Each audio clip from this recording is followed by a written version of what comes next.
Fund Supermart, your online gateway to unit trusts.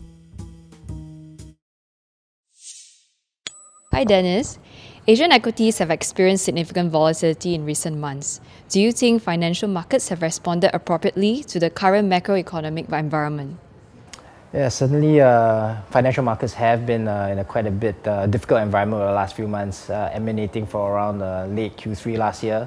At the forefront of this behavior, this market development, has been Asia, and in particular China. So investors have been concerned about several elements, including the banking sector in China, to the RMB devaluation, and also in terms of the economic slowdown that all of us are observing now within the Chinese context. And then couple on that the global context, when we're seeing things like oil prices falling to all-time lows, and also rate hikes that came out through the US in the end of the year. So all this has led to doubt and worry about financial markets, especially given that financial markets have done quite well over the last few years. And at this juncture, it is very natural to start to ask questions, or even we have been asking these questions for quite some time, is that after the bounce that we saw in March this year, do we expect financial markets to continue to do better? Or is there more worse things to come, and should we be more cautious with our portfolios? And in particular in the Asian context, given that volatility has been significant, it's been quite a ride over the last few months, do we expect that volatility to continue to play out, or is there challenges within the Asian context that we should try to avoid? At Columbia Threadneedle, we have been convinced that Asian markets are an interesting investment destination for quite some time. And even though volatility has been high, that has not changed our conviction in terms of where Asia as a market continue to be bright spots to invest in.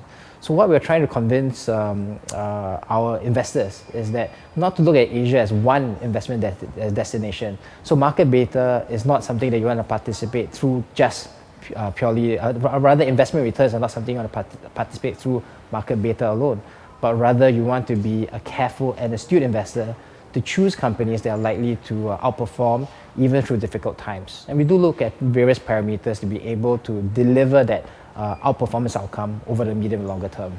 Within the Asian markets, which sectors or companies do the team find attractive?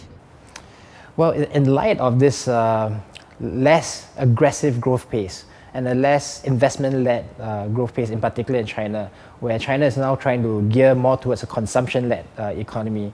We as investors have to be cognizant that we invest in companies that will be able to benefit from this transition. So it is definitely not a smooth transition. There are definitely pockets of challenges and volatility to expect. But ultimately what we try to identify is companies that have a strong market position, that are resilient, that are well-run, and also have a cash flow generative business model. So that would help the companies ride through any difficult downturn. So even though these companies are operating in a difficult environment, we want to make sure that they'll be able to achieve a longer term positive outcome. And the examples of these will be sectors and industries and companies that have a business model that is sustainable. So in particular in Asia, we are invested in things like wealth management and insurance. So in Singapore, a classic example is banks like DBS, and in Hong Kong, we are invested in AIA. So these are companies that we think has very strong balance sheets, good management, strong cash flow on the basis of being able to generate cash flow from businesses, from the wealth management and insurance businesses, which as we know is a very strong growth trend within Asia. And even in Australia, we invested in AMP. So this is an industry that we are bullish on, and you add on to other developments, for example, as the Asian economies see a rise of the middle class, increase in disposable incomes, that has led to a very strong growth also in the industries like the online retail economy. So companies like Alibaba, just case in point, last year they saw a 50% growth in their online sales just last year alone. So there's been very strong resurgence in that industry, and we're very happy to participate in them. And the good thing about these industries is everything from insurance to banking to wealth management and to even online shopping. I'm sure many of us here buy our Christmas presents and birthday presents online nowadays. We don't see that trend reversing, and more than likely we see this trend increasing. Low penetration rates, good business models, good management, that should add on to the companies being able to do better over the medium and longer term. Investing for dividends has been a strong theme among Asian investors in recent years. Does Asia offer itself as a good investment destination for dividends? And what should investors consider if so? Well, investors have been investing in Asia for the growth element of the market for quite many years now. We do see that to continue over the foreseeable future. However, Asia does offer itself up indeed as an interesting destination for equity dividend investing, on the basis that there are quite a few companies that have the characteristics I mentioned earlier. So, strong market positions, strong cash flows, and these companies will be in a good financial position to pay dividends. So, as long as we're able to identify companies within the region that have these parameters, we're happy to invest in them and to participate in their dividend over the longer term. However, we also need to be cognizant that stock prices, capital appreciation, together with the dividends you collect over the time that you own the stock, add on to the total return of your investment portfolio in that particular stock. So we cannot be blind to the fact that even though we're investing in a company that gives us a good dividend, we want to make sure that the companies that we invest in also will be able to either give us some upside in terms of capital gains, or will not be able to impair us in terms of suffering negative returns from a stock price depreciation. So our investment process is in such a way that allows us to participate in both the capital gains as well as the dividend generative ability of these companies. So our process makes sure that we invest in both companies that have medium to longer term upside in terms of being able to deliver a strong dividend, as well as companies we think has a good catalyst to be able to deliver strong stock market returns over the medium term as well. So these will be able to help us navigate and be able to hopefully reduce our exposure to macro and market risk, but rather be able to generate better portfolio returns for investors. Can you tell us more about the Threadneedle Develop Asia Growth and Income Fund? Indeed, this fund is the flagship fund within our Asian equity fund range, and it's a fund that benefits from the two pillars of investing that I mentioned earlier. The first being the ability to benefit from the capital gains of the Asian equity markets, as well as the potential to participate in the dividends that these companies will be able to deliver us as we own these companies.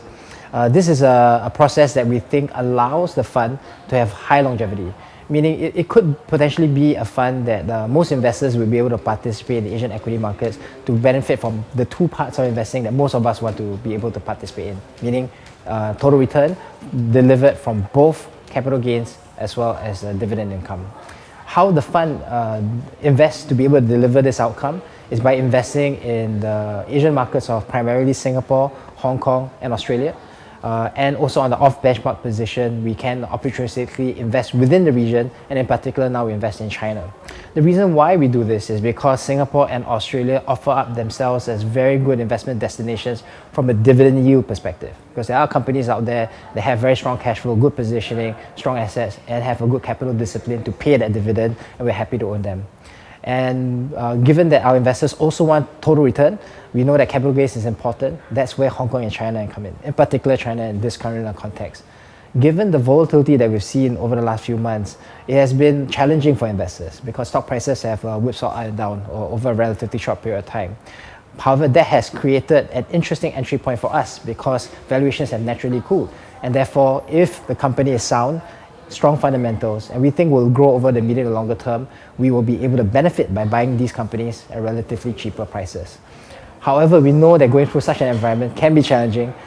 We do think that investors need to have the experience, the expertise, and the wherewithal to not respond too aggressively to shorter term developments, but rather to be rational and to look at Asian markets over the medium to longer term where visibility is a lot higher. That is why we're quite fortunate to have a very strong Asian equity team that's very well resourced, very experienced, led by our head of Asian equities, Mr. Ng Soon Nam, who has well over 20 years of experience investing in Asian equity markets. His history predates us many years. He has significant experience investing within the region, has a strong, stellar track record across several funds with many other esteemed firms within Singapore. We're very pleased to have him lead a team of 5 professionals investing across the Asia Pacific markets. And with him at the helm, we think that it will lead to a very strong outcome for the performance of this fund.